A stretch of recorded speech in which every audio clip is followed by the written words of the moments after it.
To plan and prepare our coursework, we used a website called Blogger.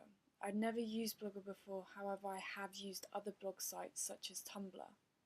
We felt that Blogger was the most appropriate as it was easy to use.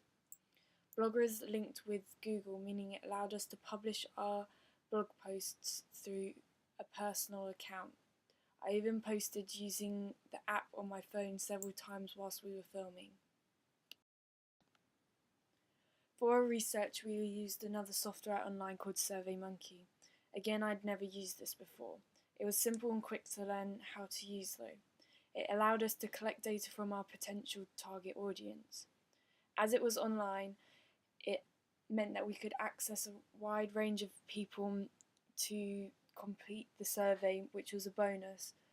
The data that we collected, we then analysed to check that our film was suitable for our target audience. Facebook, an online social media site that I regularly use, was also used in our research for our target audience. We even created a fake account for a typical viewer so that we could connect more with our audience. We even shared the video of Nostalgia on my account, where we received a variety of feedback. We then made improvements from this feedback on our film Nostalgia. To film, we used the Nikon D3200. We had experience filming with these cameras as we used them to film our preliminary task. We did have some difficulties the first couple of times of filming with battery life. However, we learnt from this and improved for the second and third time we were filming.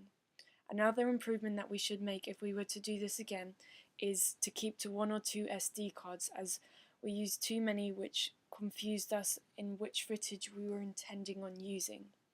When filming the Nicole show, just like a real TV show, we recorded it on several cameras at the same time. This was so that when editing we could avoid continuity errors, although we had difficulty setting this up. To edit our film, we used Final Cut Pro on the Apple Macs in our media classroom. The software took a while to get used to, but we practiced using it in the test shots that we intended to have in our final footage. To create the Nicole show opening, we used the video generators, which were hard to use as they were a pre-made template. However, we managed to adapt it slightly so that the animations were how we wanted them to be. We used Float on the Cinema generator.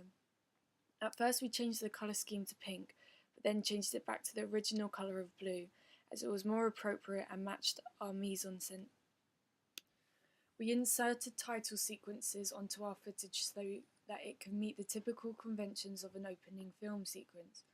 However, I feel that we could have added more to make it seem like an opening sequence rather than just a series of titles.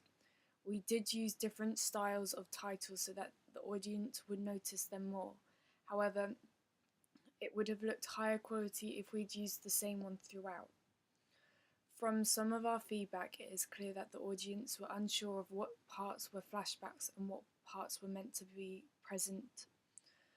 To make this clearer to the audience, we added a filter to the shots where the characters Harry and Melody were together, which were the flashback parts. We found that having the filters was also a typical convention of a romance film. Between some of the footage, we inserted a fade between them, again to show that it was a flashback, but also to make the footage flow together so that it wasn't jarring for the audience. We recorded the Nicole show audio using wireless microphones. One was attached to the actress Charlotte Howe and another to the actor Ben King. They both connected to the receiver on the camera. We did have some technical difficulties the first couple of times of filming with the microphones, but when filming the next couple of times we made sure that they were set up correctly to avoid these technical difficulties. Unfortunately, the audio isn't the best quality as the microphone picked up some interference. However, we did try to improve this by putting a muffler effect that controlled the interference to a certain extent. Another audio part that we recorded was a voiceover. We asked a fellow peer to follow a script that we wrote, which we originally recorded him saying on a dictaphone, but the sound was too crackly and low quality, so instead we re-recorded it using the built-in microphone on the Mac, which created a much better sound quality. We then researched into copyright-free music that we could use and found Bent Sounds Memories that worked really well with our footage and gave it more of a sentimental tone, which we were really happy with. Overall, we have used a wide range of technologies for our film. Some we had previous experience with using, and others we had to learn to use before filming. Although I feel that we were mostly successful with the technologies that we did use.